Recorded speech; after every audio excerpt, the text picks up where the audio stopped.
நீங்கள் பார்த்துக் கொண்டிருப்பது நியூஸ் 21 செய்திகள். தமிழ்நாடு செய்திகளை உடனுக்குடன் தெரிந்து கொள்ள நியூஸ் 21 செய்திகளை பாருங்கள். உண்மை, உழைப்பு, உயர்வு.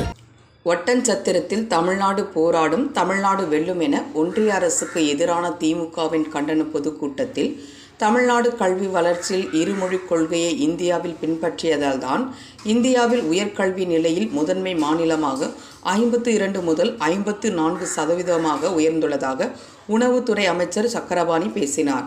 திண்டுக்கல் மாவட்டம் ஒட்டன்சத்திரம் தாராபுரம் சாலையில் தமிழ்நாடு போராடும், தமிழ்நாடு வெல்லும் என ஒன்றிய அரசுக்கு எதிராக திமுக கண்டன பொதுக்கூட்டம் நடைபெற்றது. கூட்டத்தில் தலைமை கழக பேச்சாளர்கள் கோவை வில்வம், வரக்கூர் காமராஜ், வேடசந்தூர் சட்டமன்ற உறுப்பினர் காந்திராஜன் ஆகியோர் கலந்து கொண்டு வாழ்த்துரை வழங்கினர். அதனைத் தொடர்ந்து பேசிய உணவு மற்றும் உணவுப் பொருள் வழங்கல் துறை அமைச்சர் சக்கரபாணி, தமிழ்நாடு இருமொழிக் கொள்கையை பின்பற்றியதால் தான் இந்தியாவில் கல்வித்துறையில் உயர்ந்து 52 முதல் 54% வளர்ச்சி அடைந்து இந்தியாவில் முதலிடமாக உள்ளது என பேசினார். மேலும் ஒன்றிய அரசு மும்மொழி கொள்கையை கொண்டு வந்து தமிழகத்தில் இந்தியை திணிக்க முயற்சி செய்கிறார்கள்.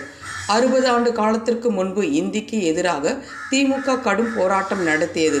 அப்பொழுதைய பாரத பிரதமர் இந்திரா காந்தி அதற்கு முற்றுப்புள்ளி வைத்தார். அதனைத் தொடர்ந்து தற்போது 60 ஆண்டுகளுக்கு பிறகு பிஜேபி அரசு தற்போது மும்மொழிக் கொள்கையை கொண்டு வருகிறது. திமுக இந்தியை படிக்க வேண்டாம் என்று யாரும் சொல்லவில்லை. ஆனால் ஏழை குழந்தைகள் தமிழ் மற்றும் ஆங்கிலம் படிப்பதை மிகவும் சிரமப்படும் சூழ்நிலை உள்ளது. இந்நிலையில் விருப்பம் உள்ளவர்கள் இந்தியை படித்துக் கொள்ளலாம் என்று திமுக கூறி வருகிறது. ஆனால் மத்திய அரசு இந்தியை திணிக்க முற்படுகிறது. இதை ஒருபோதும் திமுக ஏற்காது. இதனால் எவ்வித போராட்டத்தையும் நடத்த தயாராக உள்ளது. இந்தி திணிப்பை நமது தமிழக முதல்வர் ஒருபோதும் ஏற்க மாட்டார் என்றார். இந்த கூட்டத்தில் திமுக கட்சி நிர்வாகிகள் மற்றும் பொதுமக்கள் ஏராளமானோர் கலந்து கொண்டனர்.